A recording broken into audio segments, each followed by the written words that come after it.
This is the story of the Peretz family, a unique family with a very different lifestyle than most. A family who loved life and fun and nature, and who lived the way they wanted to, even if it was unconventional. And who, in the end, was torn apart by violence, like so many others on October 7.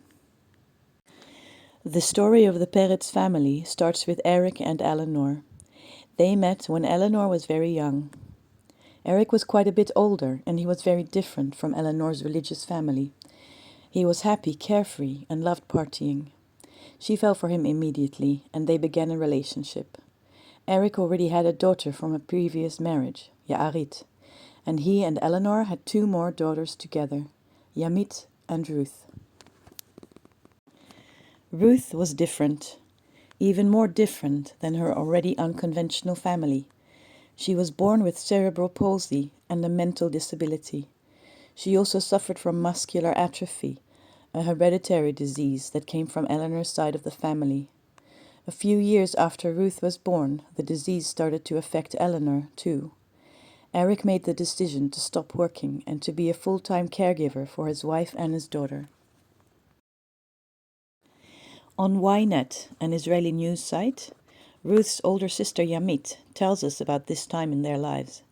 She says that she didn't have many friends because the kids at school thought she was weird, with her disabled mom and sister. Her father said, "You don't need friends, you have your family." He took his daughters everywhere he went, and they became very close. Yamit says, "Over the years, Ruth became the light in the house. My father took me by the hand and taught me how to hang out with Ruth. We were constantly at parties and at the beach. We were together all the time. For my bat mitzvah, we went to a trip to festivals around the world." This is how Erick and Ruth Peretz became a familiar sight at raves and music festivals in Israel. Ruth's half-sister, Ya'arit, said, "For years he would go to these festivals and bring Ruth because it made her really happy and she loved it. There were times he would take her and she didn't want to come home. It was their tradition to go to festivals." Yamit also loved going to the festivals. She learned how to dance with hula hoops and poi balls. Her social media is full of colorful pictures taken at raves, of her and her father and her sisters, dancing with glowing balls and hoops. They also loved surfing. Erick took his daughters to the beach as often as he could, and they swam and surfed together. And oh yes, Ruth went surfing too. Honestly, Erick seems like the coolest dad any kid could wish for, and he was devoted to his children, especially to Ruth. Ruth was confined to her electric wheelchair, and she didn't have much control over her body. She was mostly non-verbal and could speak only a few words. Only her family knew how to communicate with her. But her life was happy, full of love and full of activities. And her father was always by her side. Her parents divorced when she was 12 years old, but they stayed good friends and co-parents. Ruth was always surrounded by love. She had never encountered anything but friendly people, kindness and love. But that would change on October 7, 2023, when she was 16 years old. On October 7, Ruth and Erick were at the Supernova festival. They had been there for several days, camping out with all Ruth's equipment. Yamit had been there with them the previous day, but left that evening. Erick and Ruth enjoyed themselves so much that they decided to stay the night. Early the next morning, it started. The south of the country was under attack by Hamas terrorists. When Yamit and Ya'arit realized what was happening, they called Erick in a panic. At that time, Erick and Ruth were okay and trying to get out of the sight of the festival. "Everything's okay, I'm with security," Erick told his daughters. But that would be the last time Yamit and Ya'arit heard their father's voice. A friend of Erick's, who was also at Supernova, posted later on Facebook, telling the story of the last moment of Erick and Ruth's lives. About 8 in the morning, Erick Peretz calls me over with a smile and invites me to have coffee with him. "Come on, have fun, brother." His daughter, Ruth, is in the car with her phone on YouTube. While we're drinking coffee and laughing, at around 8:30, suddenly people are shooting at us. Erick's car got hit by a bullet. I scream at him, "Get out of here!" He gets into the car and he drives off with Ruth, and I run in the opposite direction, leaving everything behind. My brother calls me.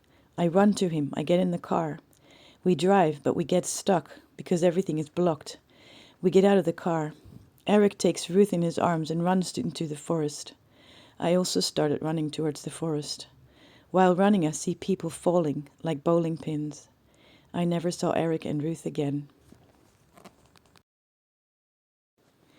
For almost 2 weeks, Erick and Ruth's fate was unknown. Their car and Ruth's wheelchair were found at the site of Supernova, but there was no sign of the father and daughter. Their family was desperately worried. Ruth could not eat solid food and relied on tube feeding. She would not survive in captivity. Then, 12 days later, the burned and unrecognizable body of Erick Peretz was identified. In their grief, the family still had hope that Ruth would be found alive. But Yamit knew that there was no chance. She was absolutely sure that Erick and Ruth were together. She asked to delay the funeral of her father, to examine the remains more carefully, to check if her little sister was with Erick. But the family didn't agree to this, and Erick was buried. Time went by, and a month later, Ruth still had not been found. It was impossible for her to still be alive after all this time. Yamit knew in her heart that Erick and Ruth were in that grave together. She said, "I was 1,000,000% sure that they were buried together. I had no doubt they were together from day one." In the end, Erick's grave was opened and the contents were examined again. It turned out that Yamit was right. The remains were not only Erick's, but Ruth's as well. They had been burned and melted, twisted and entwined together. Yamit knew that her father would never have left her sister alone for even 1 second. If they were facing death, they would have faced it together. The second funeral was for both father and daughter. The entire party scene grieved for these two beautiful, gentle souls who wanted nothing in the world but to be together, to camp out in nature, and to enjoy the music. Hamas ended everything for them. Erick, a peaceful man who had never hurt anyone in his life, was murdered in cold blood and his body set on fire. Ruth, a young, severely disabled girl who could not run or fight, was shown no mercy. I can think of only one word strong enough to describe murderers that evil: Death Eaters. I don't know what comes after death, but I hope Ruth and Erick are dancing and surfing.